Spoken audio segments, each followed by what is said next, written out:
Assalamualaikum. Selamat sore. Ini sekarang udah sore menjelang maghrib. Setelah tugas hari ini, kebetulan hari ini hari Kamis, jadi pakai berseragam batik. Cuma saya ingin jalan-jalan aja, menikmati suasana setelah hujan dan ingin memenuhi undangan dari Pak Bupati. Setiap selesai pada Isya tuh ada pengajian, jadi pengennya ikut sholat maghrib di sana, ngobrol-ngobrol. Yuk, ikut saya. Ya, bentar.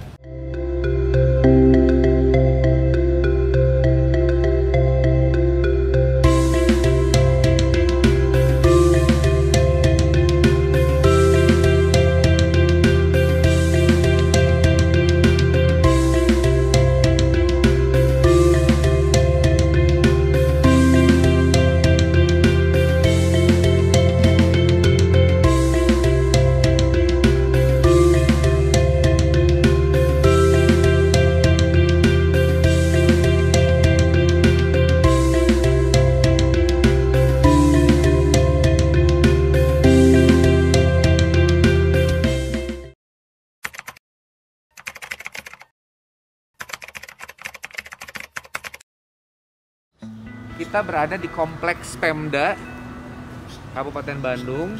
Seluruh dinas kantor-kantornya ada di sini, termasuk Rumdin, rumah dinas Bupati, Wakil Bupati, Sekda, dan di sini juga ada Taman Uncal, ada taman apa tuh? Ada taman literasi, dan juga ada fasilitas lainnya. Jadi kalau hari Minggu itu masyarakat juga bisa masuk ke sini dan bisa mengunjungi, bisa lari, main sepeda, dan lain-lain. Nah, jadi sekarang kita lewat belakangnya aja langsung deh. Soalnya kalau di depan suka rame, kalau rumah beliau. Nah, ini tempat rahasianya. Jadi cuma saya dan kamu yang tahu rahasianya. Pintu rahasia Pak Bupati.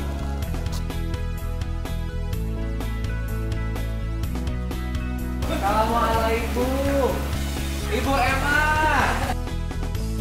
Ada yang diganggu, ada yang diontrol. Oh, ada yang sedang berbuka puasa. Ini Ibu Emma, Ibu Bupati. Ya, ya sampai kalabet. Iya. Selamat berbuka puasa. Ini enak banget ini. Ini saya yang nggak puasa juga pengen kumaha. Makanya mangga. Ayo. Tuh kalau di sini mah lengkap. Kayak bawang goreng, kayak Iya lah, nya makanan kayak cepet kawin. nikah. Nikah. Rezeki ka afdal birahmatika ya arhamar rahimin, kata yang puasa. Oke, sekarang kita pengen lihat Pak Bupati aktivitasnya lagi apa sih? Bu Emma, ambil kalau betelannya. Iya, mangga.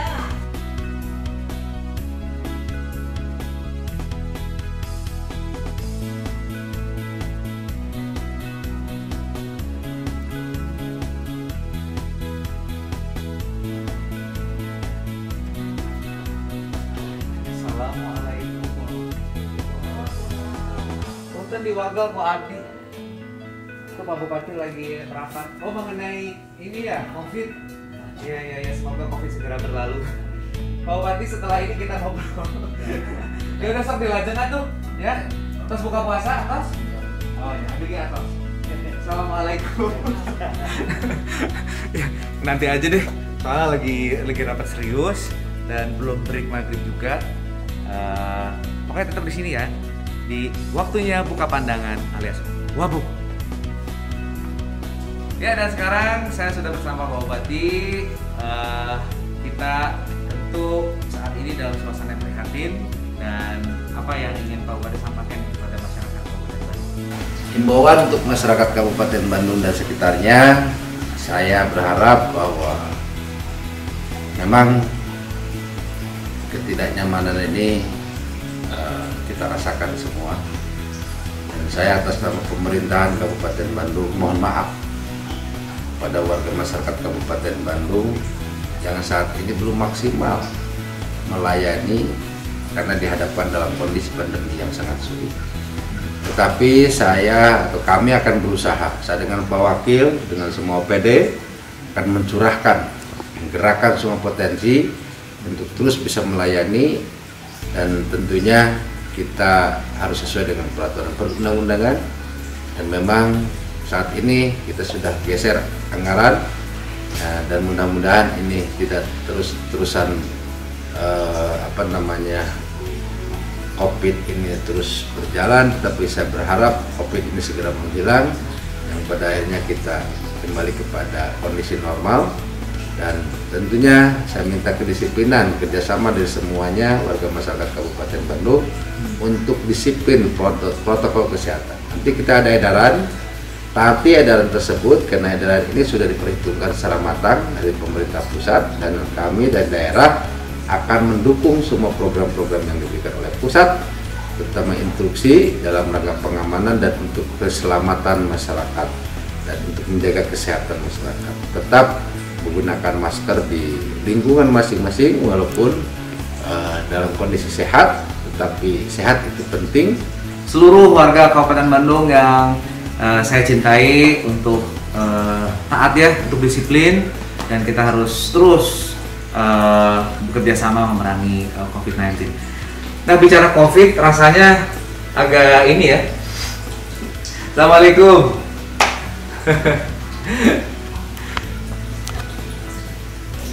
Ya, bicara COVID memang gimana ya, udah berbagai upaya kita lakukan, tapi memang ya turun naik ya. Insya Allah bisa melandai lagi, dan setelah melandai udahlah titelem gitu, udah nggak ada lagi gitu ya. Oke, sekarang kita akan membahas yang lain dulu, Pak Bupati. Saya ingin bisa sharing juga sama para warga Kabupaten Bandung mengenai kiprah Kang DS ya. Saya manggil akrabnya Kang DS. Dari mulai awal menjadi kepala desa di usia 26 tahun.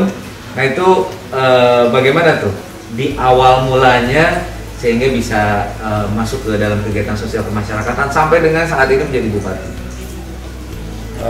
Waktu itu saya sekolah di STM, sebelumnya di SMA.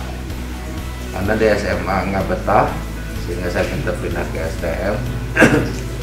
Dan dari semenjak sekolah SMA itu atau STM, saya sudah mulai mandiri.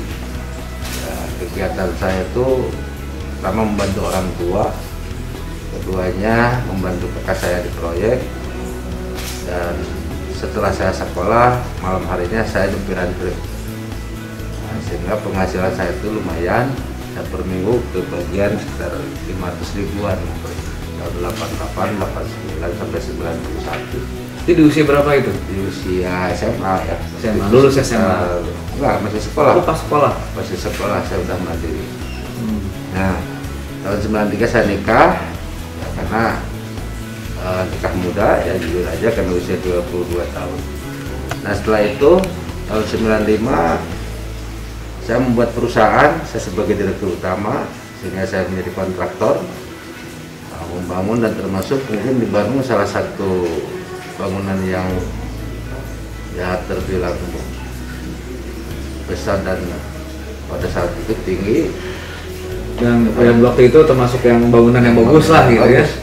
Di antaranya Bandung Supermall yang sekarang Trans Studio. Itu saya yang bikin dari mulai nol ya, dari Habib, ada basement, dan turning wall, lantai 1, lantai 2, lift, itu saya bikin. Nah, setelah itu saya mengerjakan perumahan di Kewaluyaan, terus lagi ke Linggar, Ranca Ekek, dari Ranca Ekek ke Gunung Guntur, dari Gunung Guntur itu saya mendapatkan pekerjaan proyek perumahan di Kodiklat dan di Cihelang. Nah, dari itu saya membangun 250 unit. Nah, dalam waktu perjalanan saya membangun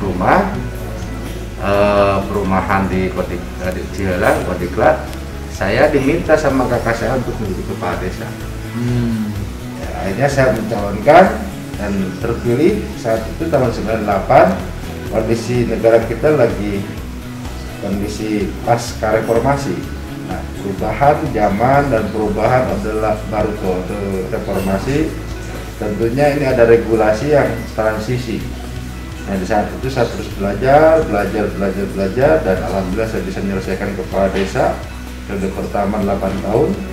Tahun 2006 Setelah itu saya mencalonkan kembali jadi kepala desa dan terpilih kembali 2 periode berarti. 2 periode, dan saya juga menyelesaikan kuliah dari S1 juga S2-nya di periode kedua. Nah, setelah itu diminta lagi sama kakak saya dan tokoh masyarakat pada tahun 2008 saya harus mencalonkan diri menjadi anggota DPRD Kabupaten Bandung, dan saya mencalonkan tahun 2009 dan terpilih. Setelah itu jadi anggota Dewan Kabupaten Bandung periode pertama 2009 sampai 2014 dan yang keduanya 2014 sampai 2019. Tetapi pada waktu jadi kepala desa, saya pernah menjabat sebagai ketua KNP 2 periode, 2004 sampai 2007, 2007 sampai 2011. Itu kalau kait dengan organisasi itu emang senang ya Kang? Ya, memang saya dari kecil itu udah masuk organisasi AMPI sama Pemuda Pancasila. Apa yang akan dapetin ya? Ini masalah untuk menginspirasi anak-anak muda ini bahwa jadi kalau kita berorganisasi, maka kita itu organisasi itu adalah sebagai wadah dan tempatnya silaturahmi. Itu secara hubungan kita akan lebih luas hubungan silaturahmi dengan teman-teman kita. Dan terasa waktu saya kemarin, ya alhamdulillah semua tidak lupa dan tidak pernah melupakan antara hubungan silaturahmi persahabatan yang telah kita bangun. Nah, saya yang kedua periode waktu jadi kepala desa tidak tamat karena 2009 nyalonkan anggota dewan. Nah, setelah itu kepala desa sama kakak saya pemilihan lagi. Setelah kakak saya meninggal 2011, istri saya jadi kepala desa. Saya udah jadi anggota Dewan Kabupaten. Nah, pada tahun 2019 kemarin saya mencalonkan ke anggota DPRD Provinsi Jawa Barat dan terpilih kembali. Dan terpilih sehingga saya dilantik jadi anggota DPRD Provinsi Jawa Barat. Sambil berjalannya waktu dan lain-lain, sehingga pada tahun 2020 saya mencalonkan Bupati Bandung dengan Pak Wakil bergandengan, ya, dan alhamdulillah kita terpilih dengan 9 Desember 2020 dan dilantik 26 April 2021 kemarin. Kita sudah bekerja kurang lebih 66 hari. Per hari ini saya selalu mencatat dan progres apa saja yang telah kita lakukan. Insya Allah akan kita tayangkan nanti, ya, supaya warga masyarakat paham dan tahu, termasuk apa nanti inovasi yang akan kita lakukan berdasarkan visi misi yang telah kita sepakati. Nah, apa Kang yang menjadi dasar moto hidup lah mungkin ya dalam diri Akang dalam perjalanan karir di politik, di bisnis, sehingga jadi pribadi yang fighter itu gitu? Saya selalu ingat pepatah orang tua saya, dan juga saya ingat guru saya, kakak saya, guru saya dalam bisnis, dan ingat juga guru ngaji saya bahwa kalau kita mempunyai niat dan rencana, ingat manjada wajada bahwa. Jadi di mana-mana orang kaya pasti bakal koron. Artinya kalau kita mempunyai keinginan, jangan berhenti dan jangan setengah-setengah. Kita harus lakukan, tetapi tentunya dengan teori, baik itu teori tentang keilmuannya, teori umumnya, dan tidak lepas dari berdoa kepada Allah Subhanahu wa Ta'ala dengan dibarengi ikhtiar. Karena segala sesuatu keputusan itu hanya Allah Maha segalanya. Ada resep-resep dan ada langkah-langkah yang tentunya Allah akan meridhoi, dan juga Allah akan mengabulkan semua niat dan hajat kita. Tentunya ada clue-clue yang harus kita lakukan. Itu antara teori tentang umum atau teori tentang pemerintahan dan teori tentang politik, kolaborasi dengan teori yang berada dalam isi kandungan Al-Quran, kita padukan, kita kolaborasikan. Itulah pengalaman yang menjadikan kekuatan saya, dan tanpa juga dukungan dari keluarga, dari istri saya, dari anak-anak saya, dari saudara-saudara saya, dan juga tim yang kemarin bergerak, maka saya nggak pernah melupakan orang yang telah memberikan kebaikan kepada saya secara langsung maupun dengan keluarga. Akan saya catat dan saya ingat, dan insya Allah kita akan jaga silaturahmi. Oke, kadang-kadang misalnya kita orang umat muslim percaya pada Al-Quran dan As-Sunnah gitu ya, tapi memang betul-betul dijalankan, dan itu terus menjadi pegangan. Dan Kang DS ini juga sangat-sangat dekat dengan ulama, dan itu yang yang lingkungan itu ya Kang ya, yang bisa terus menumbuhkan kekuatan bagi Akang ya. Tapi kalau dari Akang sendiri apa? Mimpi Akang nih untuk Kabupaten Bandung teh pada dinaonkeun gitu Kang. Kalau saya punya obsesi pertama waktu dulu, Ya. sewaktu saya jadi kepala desa, saya sudah memberikan pemahaman kepada bupati yang lama bahwa Kabupaten Bandung ini daerah banjir. Itu awal pemikiran saya yang tidak pernah selesai, sehingga saya mengusulkan waktu itu kepada pemerintah daerah untuk membuat danau, tapi sampai saat ini belum maksimal. Nah, maka saya sangat tertarik. Kemarin saya ketemu dengan Bapak Kabit Divisi 9 bahwa para inohong-inohong ini akan membuat jalan tol dalam kondisi dua fungsi. Pada saat musim kemarau itu bisa dijadikan jalan tol, pada waktu musim hujan itu bisa dijadikan danau. Luasannya kurang lebih 1.200 hektar. Yang kedua, ada lagi beberapa titik yang harus kita buatkan danau. Contoh di wilayah Rancaekek, Bojong Soang, Majalaya, dan Solokan Jeruk. Ini harus kita buatkan. Nah, kalau danau ini, kalau pendapat saya ini ada 4 fungsi. Pertama, sebagai penampungan air sementara sebelum masuk ke Sungai Citarum. Kedua, bahwa danau itu bisa dijadikan sebagai pengisian air bawah tanah. Yang ketiga, bisa dijadikan sebagai tempat wisata. Dan yang keempatnya, bisa diolah di water treatment ya, dengan PDAM, sehingga bisa dijual untuk pemukiman maupun industri. Nah, insya Allah kita akan ciptakan itu dengan semangat bedasnya, dengan Bandung bedasnya, tagline bedasnya ini, bahwa bedas ini mengandung arti yang sangat luar biasa. Bedas dalam konteks ini kita bangkit secara akronimnya edukatif, dinamis, agamis, dan sejahtera. Bangkit kita supaya bisa budaya saing dengan daerah yang lain, jangan sampai kita diam diri ya. Ada beberapa potensi yang kita kembangkan. Di antaranya bagaimana para petani ini bisa berkembang, bagaimana pemuda-pemudi ini bisa bertani dengan gengsi. Ya, pemuda-pemudi saat ini kadang-kadang pengen instan, tapi punten saya jadi bupati tidak instan. Saya itu dari mulai ketua RT, kepala desa, ke DPRD, kabupaten, provinsi, itu saya jadi bupati. Jadi ketua RT itu berarti berapa tahun sebelum Ya, sebelum waktu itu.